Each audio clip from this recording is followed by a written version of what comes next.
ചെമ്മീൻ വറുത്തെടുത്തത് സ്റ്റിക്കിൽ കുത്തിയിട്ട്. ഇന്നത്തെ സ്പെഷ്യൽ ചെമ്മീൻ വറുത്തതും മുളക് വെച്ചിച്ച അയിലക്കറിയും. അതെങ്ങനെയാണ് ക്ലീൻ ചെയ്യണതെന്ന് ഇപ്പോൾ കാണാം. ചെമ്മീൻ്റെ തലേര കൊമ്പൊക്കെ ഒന്ന് ഒടിച്ച് കളയുക. അത് കഴിഞ്ഞാൽ ഉടലുമെന്നുള്ള തോലൊക്കെ പൊളിച്ച് കളയുക. പിന്നെ അതേപോലെ ആ വാലുമെന്നുള്ള വലിയ ഇത് വലിച്ച് കളയുക. പിന്നെ അതിൻ്റെ തലേര ഉള്ളിൽ ഇങ്ങനെ വളച്ച് പിടിച്ചാൽ അതിൽ നിന്ന് കുറച്ച് അഴുക്കുണ്ടാവും. അതൊക്കെ ഞെക്കി തുറപ്പിച്ച് കളയുക. അതുപോലെ അതിൻ്റെ പുറം ഭാഗത്ത് കണ്ട കുടൽ അതെടുത്ത് കളയുക. ചെമ്മീനൊക്കെ നന്നാക്കി കഴിഞ്ഞു. ദേ നല്ലപോലെ സ്റ്റിക്കിലൊക്കെ കുത്തിക്കഴിഞ്ഞു. ഇനി മസാല തേക്കാം. ഇനി നമ്മുടെ അയില നന്നാക്കി കഴിഞ്ഞു. ഇത് മുളക് പൊടി ഇട്ടു, മഞ്ഞൾപ്പൊടി ഇട്ടു, മല്ലിപ്പൊടി കുറച്ചിട്ടു, പുളി ഉരുളപ്പുളീന് അത് പിഴിഞ്ഞൊഴിക്കുക, കുറച്ച് പച്ച വെളിച്ചെണ്ണ ഒഴിക്കുക.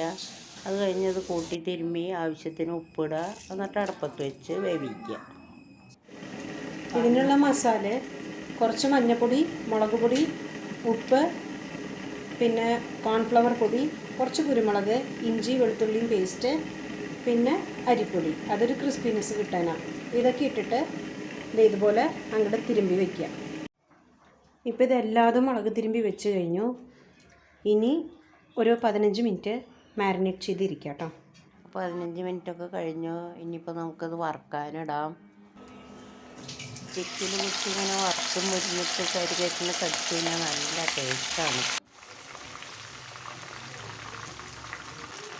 ഒരു സൈഡൊക്കെ മുരിഞ്ഞുണ്ട്. ഇനി നമുക്കത് മറിച്ചിടാം എല്ലാ ഭാഗവും വേവാൻ വേണ്ടിയിട്ട്. ഇതിങ്ങനെ സ്റ്റിക്കിൽ കുത്തി വറുത്തിട്ടിട്ട് കുട്ടികൾക്കൊക്കെ ലോലിപോപ്പ് തിന്നണ പോലെ തിന്നാൻ ഭയങ്കര ഇഷ്ടമാണ്. നല്ല ടേസ്റ്റുമാണല്ലോ.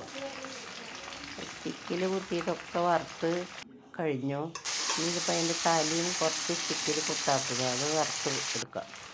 ഇങ്ങനെ വറുക്കുകയാണെങ്കിലും ഇതിൻ്റെ ഗ്രേവി തന്നെ മതി. അപ്പം നമ്മുടെ ചെമ്മീൻ ലോലിപോപ്പ് റെഡി ആയിട്ടുണ്ട്. ഇതിൻ്റെ സെയിം മസാലയാണ് ഇതിലേക്കും യൂസ് ചെയ്തിട്ടുള്ളത്.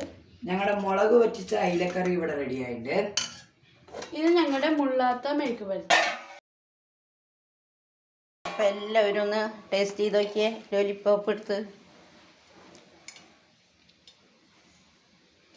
നല്ല